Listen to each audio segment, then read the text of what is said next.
ทักทายสบายดีบรรยากาศยามแรงทุ่งไร่ทุ่งนาบรรยากาศยามแดงถ้าบรรยากาศหมอผากเบิ่งอยู่ไร่อยู่นา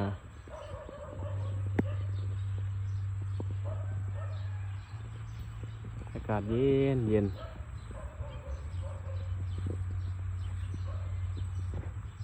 ตากะเหยาวเลย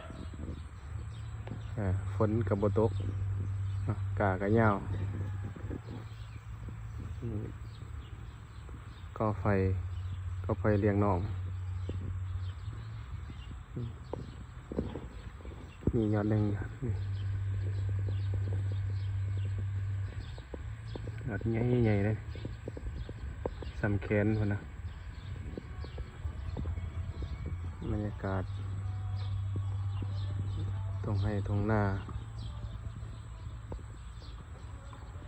กะเหยาวเลยเนาะมีแต่ทาฝนตกเลยก็ลกดำเลยได้นี่เพราะว่ากะเหยาวมีแต่รอฝนตกฝากระห้องซื่อๆกับบ่ตกจักเทื่อ